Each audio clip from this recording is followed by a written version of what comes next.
Dear students, I hope you all are enjoying my classes. Already we started second phase of Indian national movement. We know already Indian national movement can be divided into three phases.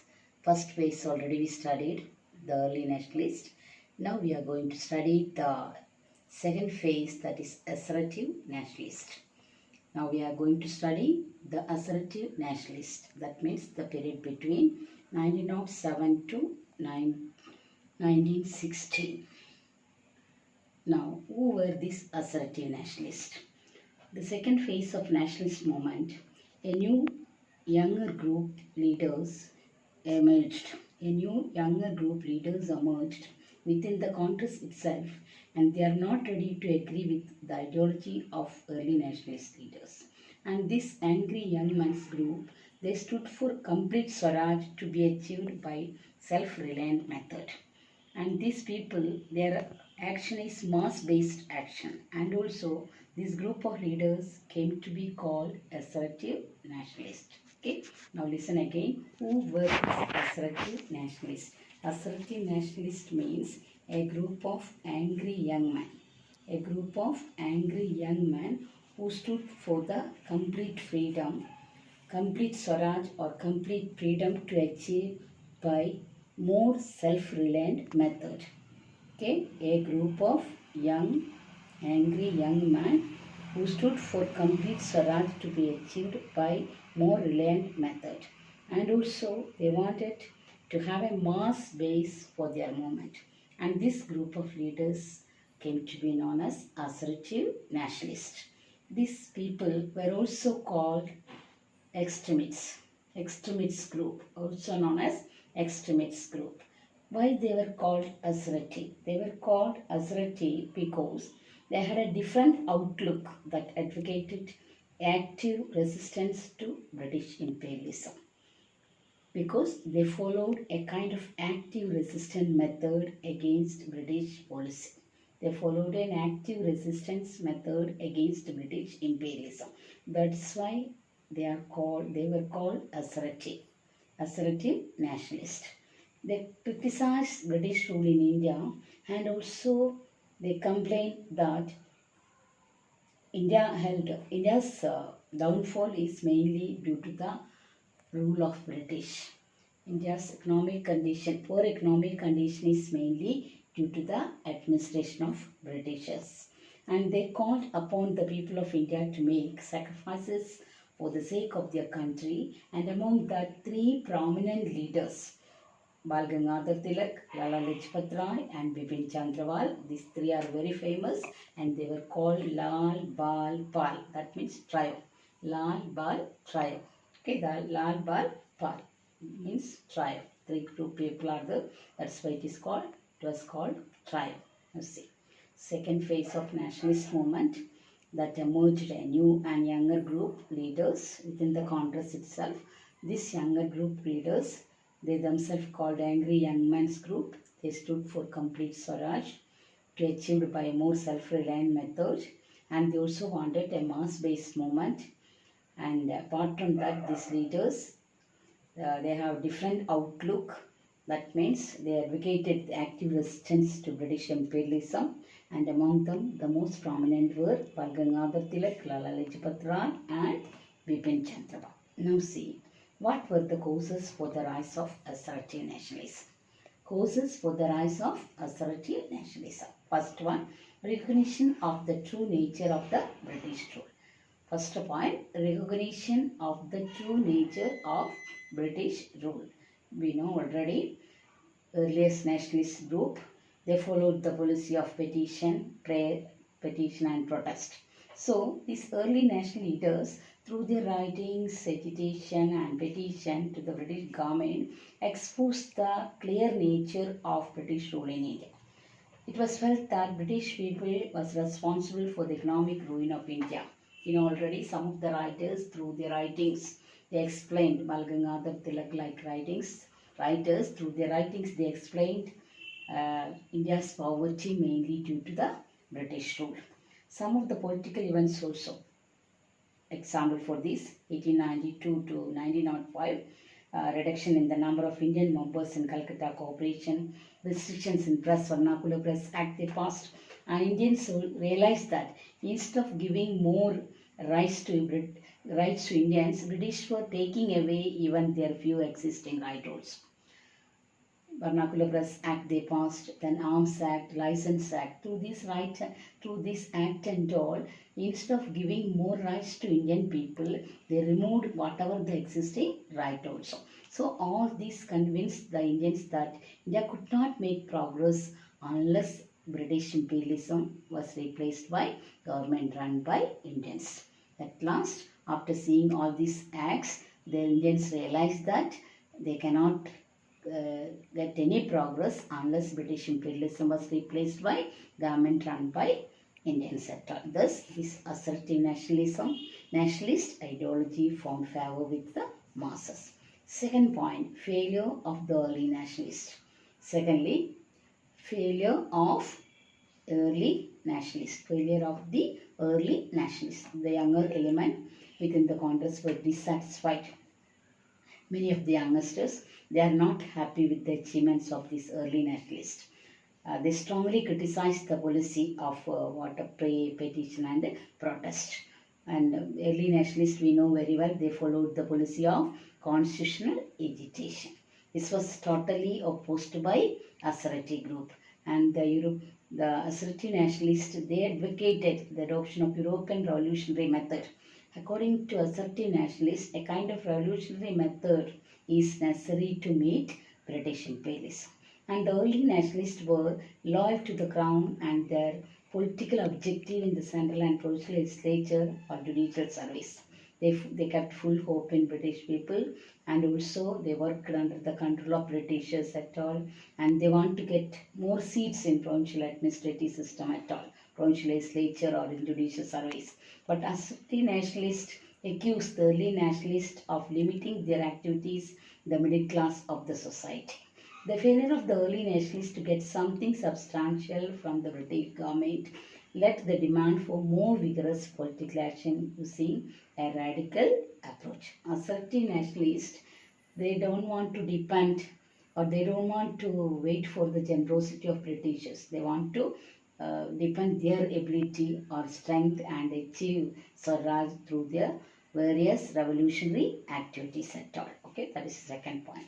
Thirdly, worsening economic condition. We know already economic condition of our country in 19th century, very miserable condition when there was famines in 1896 to 1900 period. Nearly 90 lakhs of people lost their life. When the 90 lakhs of people lost their life, British government did not do anything to help the people at all. Instead of that, on the other hand, they spent a big amount of money on the Silver Jubilee celebration of Queen Victoria's accession to the throne. So when our country was suffering due to famine, the period between 1896 to 1900, instead of reducing any measures for the introducing any measure for the welfare of the people or for protecting the people from the clutches of this famine, British government did not take any measure. More than that, they spent a huge money on the Silver Jubilee celebration of Queen Victoria's accession to the throne. So these events reveal the Indians their helpless conditions, and also they attributed all these anti-national policies followed by the British government. This worsening economic condition of the people and unjust repressive policy of British provided a congenial atmosphere for the growth of assertive nationalism. This famine situation, as well as the poor economic condition and the injustice activities of British people or the repressive policies followed by Lord Lytton and Lord Curzon like British viceroys altogether created a congenial atmosphere, and this led to the growth of assertive nationalism. Next, fourth point, growing consciousness among Indians.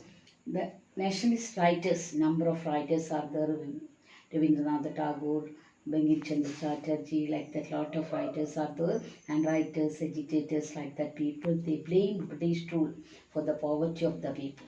And leaders of this year time, they brought out new ideology, and this new ideology made all effort to develop self-respect and self-confidence among the people. Some of the prominent national leaders, they brought out new ideology, and that new ideology made all efforts to develop self-respect and self-confidence among the people. And assertive nationalists, mainly Arvind Ghosh, Bal Gangadhar Tilak, Lala Lajpat Rai, Bipin Chandra Pal, like that national leaders, they depend on their own ability or the abilities of Indians. And Chandrapal reminded the people that self-help and self-sacrifice is the real force in the field of nationalism. Here, one of the famous nationalist leader, Bipin Chandrapal, he reminded to the people, self-help and self-sacrifice is the real force in the field of nationalism at all. So the national leaders or the writers or philosophers or thinkers also played a prominent role. Through their writings, they given inspiration to the people and they spread new ideology, and this new ideology and writings made all efforts to develop self-respect and self-confidence among the people. Next point, need for mass action. So these assertive national leaders, they taught the people that remedy to their sad condition lay in their own hands. These assertive leaders, they taught the people that the remedy to their this bad condition, they can solve this condition through their own hands at all. This belief in self-effort created energy for extending the nationalist movement to the masses. They themselves believe that they can take mass action. Through the mass action, they can protect themselves at all. And the only, Swami Vivekananda also remarked, the only hope of India is from the masses. Countries, progress, development, everything is depending on the activities of masses. The upper class are physically and morally dead people. So there was realization that only masses could make the immense sacrifice needed to win freedom. That means making everybody to participate, not only educated Indians or a few group of people or landlord class or other group. Everybody should participate, especially common people, workers, like that. Everybody should participate. Then only India can solve India's problem. Next point, influence of international events. During that period, some of the international events also has taken place. So assertive nationalists, they got inspiration from these international events such as Japan, an Asian country, small Asian country that defeated big Russia. The Italian forces defeated Abyssinians in Ethiopia, and in South Africa, Boers wars took place in 1899 to 1902 against the British Empire. And in England, in Ireland, people were conducted a war for the home rule agitation. Like that, this international event also given inspiration to assertive nationalists, and they felt that the united masses could throw out the British rule completely. United assertive nationalists felt that united masses can completely remove Britishers from our country. Okay, then a growth of education and unemployment. Due to the Western education and all number of educated Indians increased, and by the close of 19th century, large number of them were employed in the administration, but their salaries are very less. While many others face unemployment situation also, their grievances made to look them critically at the nature of British rule. These educated, low-paid Indians or unemployed Indians, they became the followers of assertive nationalism. They also started to think to join. They also started to join this assertive nationalism and fight against British people. Next, ill treatment of Indians abroad. We know already in outside racial discrimination means especially in South Africa and all. Indians had helped the British to develop their colonies in other parts of the world. Indians in abroad, they helped the British people to develop colonies in other parts of the world. But everywhere, especially in South Africa, Indians were subjugated to racial discrimination. You know already racial discrimination means what? Separating the people in the name of color. They were denied the right to vote, South Africa, especially in South Africa because of the color. They were denied the right to vote and could not enter the hotels or clubs or buses or railway coaches reserved for the white. The discriminatory treatment meted out to the Indians in British colonies were resented by Indians, and that led to the rise of assertive nationalism. Next, existence of nationalist school of thought. Any school of nationalism had existed in the country from almost the beginning of national movement. At the beginning itself, a national school of any school of nationalism had existed in the country, and this school was represented by leaders like Raj Narain Bose and Ashwini Kumar Dutt in Bengal and Vishnu Shastri Chipulkar in Maharashtra and all. So this nationalist found an opportunity to lead second stage of national movement at dawn of 20th century. Okay, a nationalist school of thought arose, and that is in the beginning of national movement itself. They started that school of nationalism, and this school was represented by some of the prominent leaders like Raj Narain Bose and Ashwini Kumar Dutt in Bengal and Vishnu Shastri Chiplankar in Maharashtra. So these nationalists, they found an opportunity to lead the second stage of national movement at dawn of the 20th century, beginning of the 20th century itself. These national leaders, they have undertaken to spread this assertive nationalism. And their most outstanding assertive leaders were Lokmanya Tilak, Bipin Chandra Pal, Arvind Ghosh, Lala Lajpat Rai and all. These leaders, they considered no person's sacrifice too great for the good for their country. According to them, doing something good for the country, that was the great sacrifice that they felt, and they declared Swaraj or independence as the goal of the national movement and directed all their energy toward achieving the goal. So according to these prominent leaders, Swaraj or independent, that is the main goal, and achieving that goal they are ready to spend all their energy at all. Then next point, repressive policies of Lord Curzon. We know already Lord Curzon, 7 years he ruled in India as a viceroy. That 7 years India is full of repressive measures. He refused to recognize India as a nation, and also he was not in favor of giving freedom to Indians because he believed that English were the people to rule India. English were destined to rule our India. Therefore, he took several repressive measures to crush Indians in different way, and Indian nationalism also. These measures, including Act of 1898, that made it is an offence of provoke the people against British. Calcutta Corporation Act, which reduced the strength of elected members from India, thereby giving the British a majority. The Official Secret Act, the Indian University Act of 1904, like that several acts he imposed, and strict official control over the Indian universities and all introduced. So because Curzon considered them as the center of nationalism.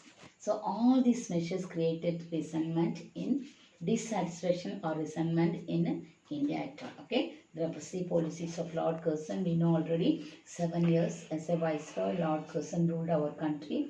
That 7 years he introduced lot of repressive measures. Example, Act of 1898, which made it an offence to provoke people against the British. Secondly, Calcutta Corporation Act of 1899, which reduced the strength of elected members from India. And the Official Secret Act and the Indian University Act of 1904. Through this act and all, they introduced certain strict official control over Indian universities and all. So because of all this reason, this totally created a discontentment among the Indians. Next, last point, partition of India. We already studied one of the greatest announcement made by Lord Curzon, that is what partition of Bengal. That's also in assertive nationalist movement period only came out. Partition of Bengal, that was announced in the year 1905. The reason what he given for administrative convenience. When he announced the partition of Bengal, he was given a reason, that's what for the administrative convenience. But the actual intention was to divide Hindus and Muslims nationalists. That is the main main intention behind this division at all. So the decision resulted widespread protest and agitation at all. People reacted against this partition of Bengal in different way, and the people protested and launched different measures like Swadeshi movement, boycott movement, etc. And all the protests were put down with this severe repressive methods. Cousin disregard for public opinion gave ample evidence that the early nationalist policy of petitions, prayers and protests could not produce any result. So the assertive method, people followed an assertive method or revolutionary method to protect our country from the clutches of Britishers and to establish a self-government in our country at all. Okay, these are the causes behind the assertive rise of assertive nationalism.